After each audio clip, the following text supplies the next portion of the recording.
សូមជម្រាបសួរក៏ដូចជាសួស្តីទៅកាន់បងប្អូនសិស្សានុសិស្សទាំងអស់គ្នាថ្ងៃនេះយើងវិលត្រឡប់សារជាថ្មីមកកាន់ពាក្យដែលជាឧបករណ៍សម្រាប់ប្រើប្រាស់នៅតាមផ្ទះសាលារៀននិងមន្ទីរពេទ្យរបស់យើងដែលយើងនឹងបន្តពីវីដេអូមុនហើយសម្រាប់ថ្ងៃនេះក៏មិនខុសពីវីដេអូមុនដែរគឺយើងនឹងមាន10ពាក្យបន្ថែមទៀតទៅលើឧបករណ៍ពាក្យដែលជាឧបករណ៍ទាំងអស់នោះអញ្ចឹងយើងកុំឲ្យខាតពេលយូរ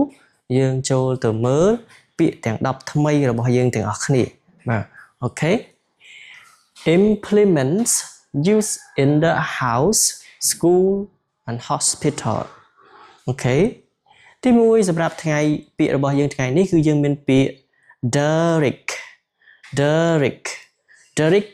យើងប្រែថាម៉ាស៊ីនស្ទូចបាទម៉ាស៊ីនស្ទូចធំហ្នឹងយើងឃើញ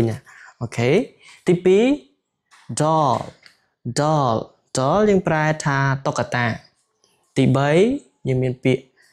amber យើងប្រែថារងើកភ្លើងបាទ amber ទី4 envelope យើងប្រែថាស្រោមសំបុត្រ envelope អូខេទី5យើងមានពាក្យ eraser យើងប្រែថាជ័រលុបបាទឬក៏ប្រដាប់លុបអូខេពាក្យបន្ទាប់យើងមានពាក្យ font យើងប្រែថាផ្លិតឬក៏កង្ហាបាទ font ផ្លិតកង្ហាហើយពាក្យបន្ទាប់យើងមានពាក្យ flute យើងប្រែថាខ្លុយបាទខ្លុយសម្រាប់យើងផ្លុំលេងកម្សាន្ត flute អូខេឧបករណ៍ភ្លេងសម្រាប់យើងផ្លុំ flute ហើយពាក្យបន្ទាប់យើងមានពាក្យ glue កាវឬជ័រកាវគឺយើងប្រើពាក្យ glue បាទពាក្យទី9យើងមានពាក្យ hammer យើងប្រែថាញញួរបាទញញួរសម្រាប់ប្រើប្រាស់គឺ hammer ហើយនឹងពាក្យចុងក្រោយគេបាទយើងតែងតែគេងពីលើរាល់ថ្ងៃហ្នឹងគឺពាក្យ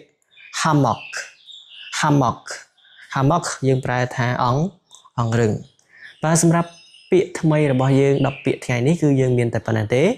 ញ្ចឹងបងប្អូនកុំភ្លេចតាមដានទស្សនានៅវីដេអូក្រោយបន្តទៀតដែលយើងនឹងមានពាក្យថ្មីបន្ថែមតាក់ទងជាមួយនឹងឧបករណ៍នៅតាមផ្ទះសាលារៀនក៏ដូចជាមន្ទីរពេទ្យបាទសូមអរគុណសូមជម្រាបលា